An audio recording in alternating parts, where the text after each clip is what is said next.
दोस्तों, आज हम आपके सामने राजा वीरेंद्र, रानी पद्मा, धूर्त साधु भैरव और राजनर्तकी मेनका की कहानी लेकर आए हैं।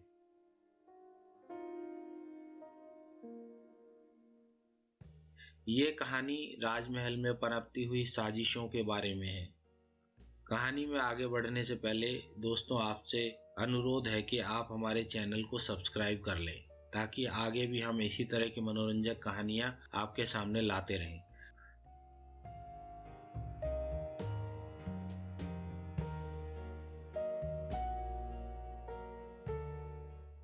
तो चलिए अब कहानी पर चलते हैं। प्राचीन काल में पांचाल नाम का एक विशाल और समृद्ध राज्य था। राज्य का विस्तार दूर दूर तक फैला हुआ था। यह राज्य चारों ओर से पहाड़ियों और नदियों से घिरा हुआ था। इस पांचाल राज्य में वीरेंद्र नामक राजा राज्य करते थे। वे अपनी वीरता और न्यायप्रियता के लिए प्रसिद्ध थे। राज्य में सुख शांति का वातावरण था। यहाँ के लोग खेती, व्यापार और कला में प्रवीण थे। राजा वीरेंद्र एक पराक्रमी योद्धा थे। उनकी शूरवीरता के किस्से दूर दूर तक प्रसिद्ध थे। उनकी रानी पद्मा अनुपम सुंदरता की मूर्ति थी। उनकी बड़ी बड़ी आंखें और लंबे काले बाल चंद्रमा की शीतलता का अनुभव कराते थे। राजा वीरेंद्र का रानी पद्मा के प्रति गहरा प्रेम और समर्पण था।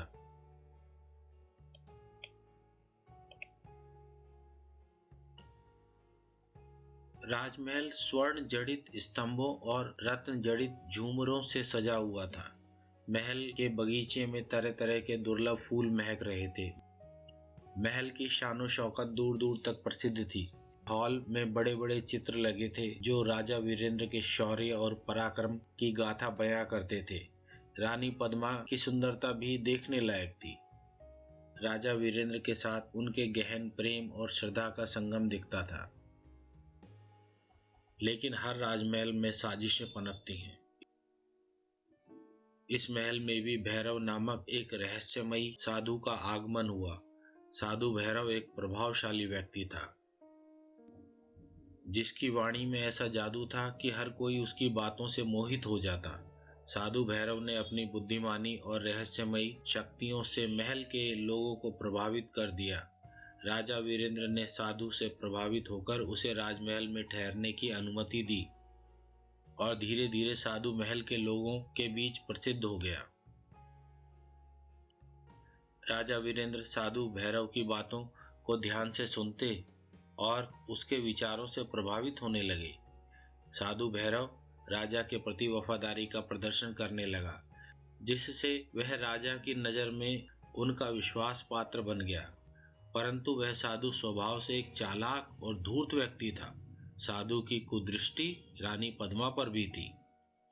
उसने धीरे धीरे अपनी सम्मोहन करने वाली वाणी और अपनी रहस्यमयी शक्तियों का उपयोग करके रानी पद्मा को अपने वश में करना शुरू कर दिया।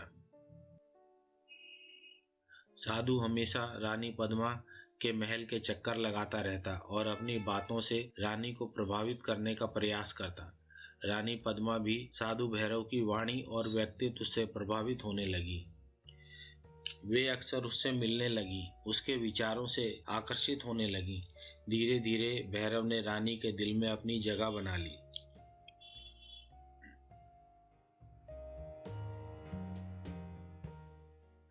भैरव और रानी के बीच का रिश्ता गहराने लगा। भैरव ने रानी को अपने प्रेम जाल में फंसाना शुरू किया और उनका मन मोह लिया। लोगों की निगाह से बचकर धीरे धीरे उनका संबंध आगे बढ़ने लगा। रानी पूरी तरह भैरव के मोहपाश में बंध गई। महल में विक्रम नाम का एक सेनापति था। सेनापति विक्रम अत्यंत महत्वाकांक्षी और सत्ता का लालची था। सत्ता का लालच देकर साधु भैरव ने सेनापति विक्रम को अपनी कुटिल योजनाओं में शामिल कर लिया। साधु ने सेनापति विक्रम को राज्य पर कब्जा करने का सपना दिखाया और उसे अपने पक्ष में कर लिया। सेनापति विक्रम और दुष्ट साधु भैरव मिलकर राजा वीरेंद्र के खिलाफ षड्यंत्र रचने लगे। रानी पद्मा, जो दुष्ट साधु भैरव के सम्मोहन में थी, साधु के कहने पर उनकी योजना में शामिल हो गई। अब साधु भैरव, रानी पद्मा और सेनापति विक्रम ने मिलकर राजा वीरेंद्र को सत्ता से हटाने की योजना बनाई। उन्होंने महल के कुछ लालची लोगों को साथ लेकर एक बड़ा षड्यंत्र रचा। महल में मेनका नाम की एक राजनर्तकी थी। मेनका की सुंदरता के चर्चे दूर दूर तक थे। उसका नृत्य ऐसा था मानो स्वर्ग से उतरी कोई सुंदर अप्सरा अपनी कला का प्रदर्शन कर रही हो। राजनर्तकी मेनका राजा और राज्य के प्रति निष्ठावान थी। राजनर्तकी मेनका राजा वीरेंद्र से मन ही मन प्रेम करती थी, लेकिन उसने कभी अपने इस प्रेम को प्रकट नहीं किया। एक दिन मेनका ने साधु भैरव, रानी पद्मा और सेनापति की गुप्त बातें सुनी, जिसमें राजा को सत्ता से उतारने की योजना थी। राजनर्तकी मेनका ने सोचा कि राजा और राज्य को इन षड्यंत्रकारियों से बचाने के लिए उसे राज्य के प्रति अपने प्रेम और वफादारी को साबित करना होगा। मेनका ने राजा से मिलने का साहस जुटाया और उन्हें इस षड्यंत्र के बारे में जानकारी दी। राजा वीरेंद्र ने मेनका की वफादारी और साहस की सराहना की। मेनका के शब्दों में सच्चाई थी। उसके हृदय में राजा के प्रति प्रेम भी झलक रहा था, जो उसने वर्षों से छुपा रखा था।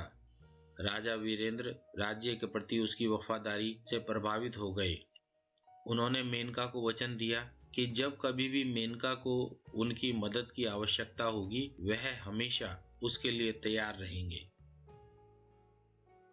महल में संजय नाम का राजा का वफादार मंत्री था।